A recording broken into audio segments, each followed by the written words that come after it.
Hello viewers, welcome to ज्ञान कौशल।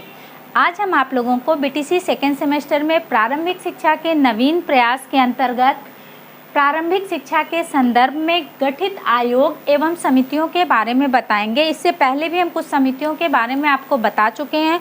अगर आप वो नहीं देखे हो, डिस्क्रिप्शन बॉक्स में हम उसका लिंक दे देंगे, वहाँ से जाके आप अदर समितियों को देख सकते हैं। तो आइए देखते हैं, आज का टॉपिक है कोठारी आयोग। यानी कोठारी आयोग क्या है, उसके बारे में क्या क्या चीज़ें बताई गई है वो बताएंगे। तो आइए पहले देख लेते हैं कि कोठारी आयोग गठित कब हुआ था। 19 जुलाई 1964 को अपने प्रस्ताव में भारत सरकार ने आयोग की नियुक्ति की। इस आयोग के अध्यक्ष प्रसिद्ध शिक्षाविद प्रोफेसर DS कोठारी, जिनका पूरा नाम है दौलत सिंह कोठारी, ये थे। इन्हीं के नाम पे इस आयोग को कोठारी कमीशन भी कहा जाता है। आप सब ये जानना चाहते होंगे कि आखिर आयोग का गठन क्यों होता है, समय समय पे शिक्षा नीति क्यों बदली जाती है, क्या ऐसी ज़रूरत पड़ जाती है कि इन आयोगों का गठन होता है। तो आप सब जानते हैं कि एक ही शिक्षा नीति हमेशा एक जैसी नहीं होती, उनमें कुछ बदलाव लाना पड़ता है। तो वो कुछ टाइम तक, जैसे शिक्षा नीति सही चल रही है, लेकिन देखा जाता है अधिकतर 5 सालों में ही कोई नई शिक्षा नीति लागू होती है, उससे पहले नहीं लागू होती। 5 सालों में शिक्षा का स्तर देखा जाता है कि क्या जो शिक्षा पढ़ाई जा रही है वो बालकों के लिए पर्याप्त है। अगर लगता है कि नहीं, पर्याप्त नहीं है, तो उस शिक्षा नीति में कोई ना कोई बदलाव किया जाता है। तो कोठारी आयोग, हर आयोग अपना कोई खास, एक कोई प्राथमिक विद्यालय में अपने विचारों को लाया है, कोई माध्यमिक में, कोई उच्च में। कोठारी आयोग ही एक ऐसा आयोग था जिन्होंने प्राथमिक विद्यालय से लेकर उच्च शिक्षा तक अपने विचारों को, अपनी संस्कृतियों को रखा था। क्वेश्चन अक्सर पूछता है कि कोठारी आयोग का गठन कब किया गया। तो 14 जुलाई 1964 को कोठारी आयोग का गठन किया गया। इसके अध्यक्ष कौन थे? तो इसके अध्यक्ष डॉक्टर दौलत सिंह कोठारी थे। अब देख लेते हैं, आयोग हमेशा कभी एक व्यक्ति के लिए नहीं होता है, कोई एक व्यक्ति आयोग को नहीं बनाता है, कई व्यक्तियों का समूह एक आयोग कहलाता है। समूहों की संख्या कुछ भी हो सकती है, 10, 12, 17, 20, कुछ भी हो सकती है। तो इस आयोग में कितने सदस्य थे उस पर देखते हैं। तो इसमें कुल 16 सदस्य थे, जिसमें 6 अन्य देशों के शिक्षा विशेषज्ञ थे। यानी हमारे ही देश के सारे शिक्षाविद नहीं थे, बाहर से भी आए हुए कुछ शिक्षाविद थे, जिसमें से उनकी संख्या 6 थी। शिक्षा आयोग के प्रतिवेदन यानी उनके सुझाव और विचार क्या क्या थे, पॉइंट में है, आइए प्रकाश डाल लेते हैं। उन्होंने शिक्षा की संरचना और स्तर पर अपना प्रकाश डाला था कि शिक्षा की संरचना कैसी होनी चाहिए, किस किस स्तर पे किन किन शिक्षा को लागू करना चाहिए। शिक्षक की स्थिति के बारे में उनका कहना था। अध्यापक को कैसे शिक्षित किया जाए कि वो बालकों में पर्याप्त ज्ञान दे सकें। छात्रों की संख्या कितनी होनी चाहिए। शैक्षिक अवसरों की समानता यानी सबको एक समान शिक्षा कैसे मिलनी चाहिए। विद्यालय प्रशासन तथा निरीक्षण यानी विद्यालय का निरीक्षण समय समय पे किया जाना चाहिए। तो विद्यालय प्रशासन लागू होना चाहिए। उच्च शिक्षा में उन्होंने अपना विचार दिया था, कृषि शिक्षा में दिया था, व्यावसायिक शिक्षा और विज्ञान की शिक्षा पे उनका ज़्यादा जोर था। देख लेते हैं विद्यालय का पाठ्यक्रम कोठारी आयोग का क्या था। तो निम्न प्राथमिक शिक्षा, हम बोले हैं ना कि आपका प्राथमिक शिक्षा से लेके वो उच्च शिक्षा तक अपने सुझाव दिए थे। तो निम्न प्राथमिक शिक्षा कक्षा 1 से 3 तक थी, जिसमें मातृभाषा, बालक को मातृभाषा जरूर पढ़नी थी और क्षेत्रीय भाषा में से कोई एक भाषा बालक को आनी चाहिए। उनको विषय क्या क्या पढ़ने थे, तो गणित, पर्यावरण विज्ञान, सामाजिक विज्ञान और स्वास्थ्य शिक्षा उन्हें निम्न प्राथमिक शिक्षा में दी जानी चाहिए। अब उच्च प्राथमिक शिक्षा में देख लेते हैं, जो कक्षा 5 तक उच्च प्राथमिक शिक्षा दी जाती थी। तो इसमें देखते हैं कौन कौन सी भाषा बालक को पढ़नी है। तो 2 भाषा, मातृभाषा एवं प्रादेशिक भाषा। अब देख लेते हैं इनके सब्जेक्ट क्या क्या थे। तो ये इतने चीज़ों को बालक को पढ़ना होता था, वो है हिंदी, अंग्रेजी, गणित, विज्ञान, इतिहास, भूगोल, कला, शारीरिक शिक्षा, सामाजिक अध्ययन, नैतिक तथा आध्यात्मिक शिक्षा का अध्ययन कराया जाता था। हो गया आपका प्राथमिक शिक्षा। अब निम्न माध्यमिक शिक्षा में क्या क्या पढ़ना है वो देख लीजिए। ये कक्षा 6 से 8 तक के होते थे। अभी तक एक भाषा, 2 भाषा। अब आपका निम्न प्राथमिक स्तर पे वो 3 भाषा को प्रमुखता देने लगे कि बालक को 3 भाषा आनी चाहिए, जिसमें मातृभाषा होनी चाहिए, प्रादेशिक भाषा होनी चाहिए। उसके बाद अंग्रेजी या हिंदी दोनों में से कोई एक भाषा बालक जान सकता है। देखते हैं कौन कौन से विषय पढ़ना अनिवार्य था। गणित, विज्ञान, इतिहास, भूगोल, नागरिक शास्त्र, कला, समाज सेवा, शारीरिक शिक्षा, नैतिक एवं आध्यात्मिक शिक्षा का अध्ययन कराया जाता था। उच्चतर माध्यमिक शिक्षा, इसके अंतर्गत कोई भी 2 भाषा बालक को पढ़ाई जाती थी। इसमें 3 वैकल्पिक विषय थे, यानी बालक कोई भी 3 वैकल्पिक विषय ले सकता था। वो कौन कौन से हैं आइए देखते हैं। इतिहास, भूगोल, अर्थशास्त्र, तर्कशास्त्र, मनोविज्ञान, समाजशास्त्र, कला, जीव विज्ञान, गृह विज्ञान, शारीरिक शिक्षा, रसायन शास्त्र व आध्यात्मिक मूल्यों की शिक्षा दी जाती थी। यानी विद्यालय का पाठ्यक्रम इसी के अकॉर्डिंग निर्धारित किया जाता था कि ये चीज़ें बालक को पढ़ना है और इन भाषाओं में पढ़ना है।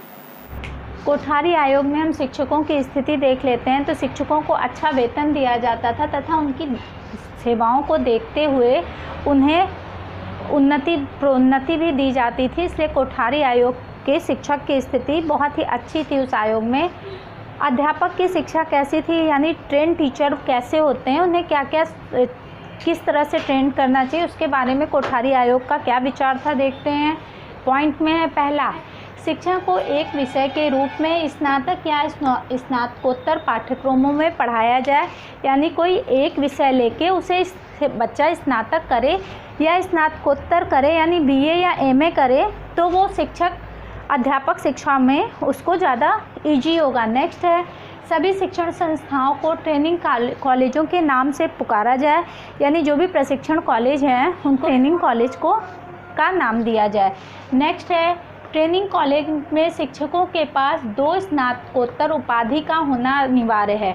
यानी जो ट्रेन टीचर ट्रेनिंग कॉलेज में पढ़ा रहे हैं उनके पास स्नातक में किसी भी 2 सब्जेक्ट की उपाधि उनके पास एमए की होनी चाहिए।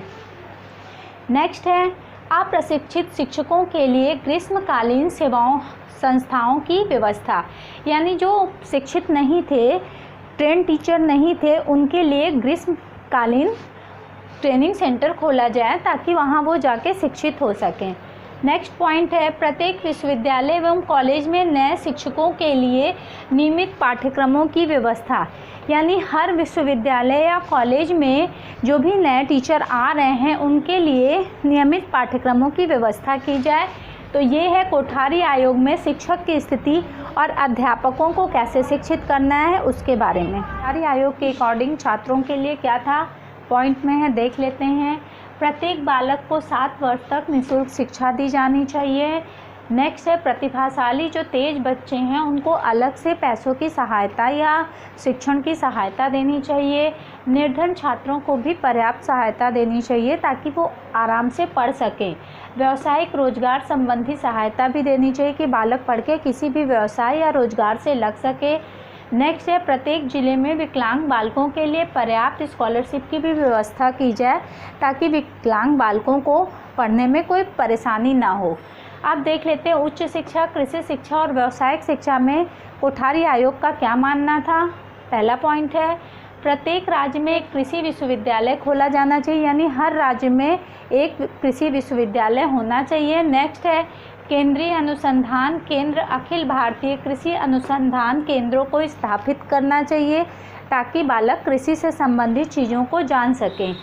नेक्स्ट है, औद्योगिक प्रशिक्षण संस्थाओं में प्रशिक्षण की सुविधाओं का विस्तार हो। यानी जो प्रशिक्षण संस्थाएं हैं उनमें बालक को ज़्यादा से ज़्यादा प्रशिक्षित किया जाए। नेक्स्ट पॉइंट है, औद्योगिक प्रशिक्षण संस्थाओं तथा टेक्निकल स्कूलों के उत्पादन कार्यों पर बल।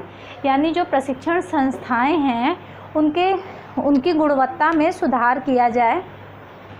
कोठारी आयोग का पंचमुखी कार्यक्रम क्या है वो देख लेते हैं। अक्सर आपको ये लघु में पूछ लेता है कि कोठारी आयोग के पंचमुखी कार्यक्रम का वर्णन कीजिए। 2 नंबर के क्वेश्चन आते हैं, तो ये 5 उनके कार्यक्रम हैं, ज़रूर आप ध्यान दीजिएगा। पहला है शिक्षक को उत्पादकता से जोड़ना, यानी शिक्षा केवल शिक्षा के लिए न हो बल्कि बालक किसी भी व्यवसाय से जुड़े उस पर ध्यान देना है। शिक्षा के द्वारा लोकतांत्रिक मूल्यों की रक्षा करना, यानी बालक को ऐसी शिक्षा दी जाए कि बालक जहां रह रहा है उनमें लोकतांत्रिकता की भावना पनपे। नेक्स्ट है शैक्षिक क्रियाकलापों के माध्यम से सामाजिक एकता सुदृढ़ करना, यानी जो शैक्षिक क्रियाकलाप हो रहे हैं, जो भी कार्य हो रहे हैं, वो कार्य ऐसे हों कि बालकों में सामाजिक एकता की भावना अंदर से उनमें पनपने लगे।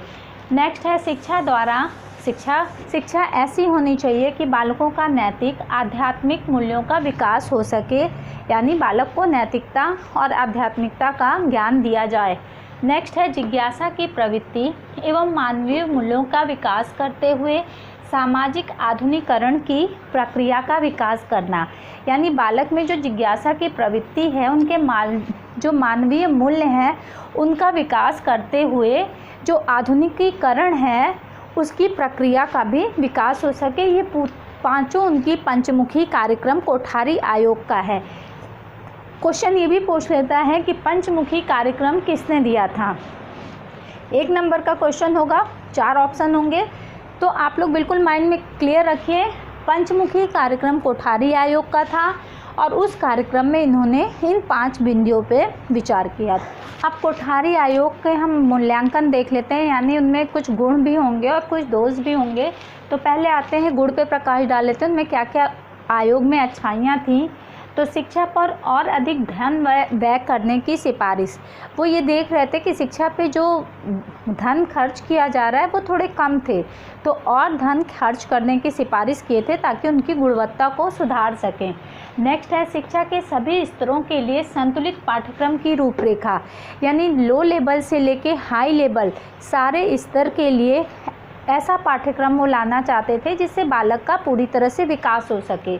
नेक्स्ट है वैज्ञानिक प्रयोगों एवं अनुसंधानों को शिक्षा के क्षेत्र में उपयुक्त स्थान देना।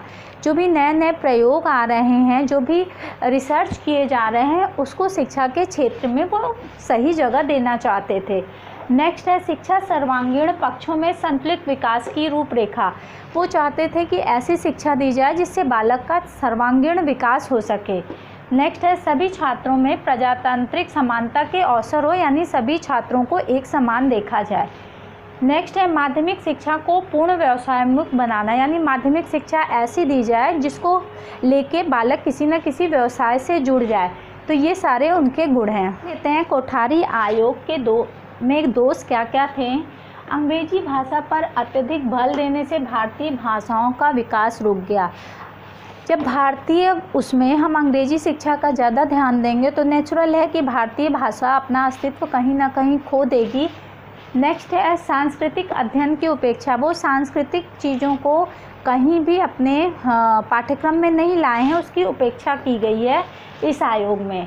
नेक्स्ट है शिक्षकों को अपेक्षित सुरक्षा प्रदान करने में पूर्णतः असफल, यानी ये आयोग शिक्षकों को जितनी बातें कह रही थी कि शिक्षकों को पर्याप्त सुविधा देगी, वो पूरी तरह से नहीं दे पाई है, उसमें असफल रही है। नेक्स्ट है अगर आपको मेरा ये वीडियो पसंद आ रहा है तो प्लीज़ इतनी मेहनत के लिए एक लाइक तो बनता है, लाइक कर दीजिए, जिससे हमें और उत्साह मिलता है कि आप लोगों के लिए और वीडियो ला सकें। और अगर मेरे चैनल पे नए हैं तो सब्सक्राइब भी कर दीजिएगा। नेक्स्ट है अनेक महत्वपूर्ण सुझावों को धन के अभाव में वो क्रियान्वित नहीं हो सका, यानी वो डिब्बे में ही बंद रह गया। ऐसी बहुत सी योजनाएं व सुझाव थे जहां पर्याप्त धन नहीं मिला, इस वजह से वो योजनाएं क्रियान्वित नहीं हो सकी। नेक्स्ट पॉइंट है इस आयोग के अनेक देशी एवं विदेशी सदस्यों ने आयोग के कार्य में उपेक्षा भाव प्रदर्शित किया। आपको पता है कि इसमें कुछ ऐसे थे जो बाहर से आए शिक्षाविद थे और कुछ ऐसे थे जो भारतीय थे, तो इन दोनों में विचारों में मतभेद था, जिसके कारण वो अपने कार्य को ठीक से नहीं कर पाए। ये सारे दोष थे। तो ये सारे कोठारी आयोग के बारे में था कि वो आयोग कब गठित हुआ, उसमें क्या क्या चीज़ें थी। तो अगर मेरा वीडियो थोड़ा भी पसंद आ रहा है तो सब्सक्राइब कर दीजिए और ज़्यादा से ज़्यादा शेयर कर दीजिए।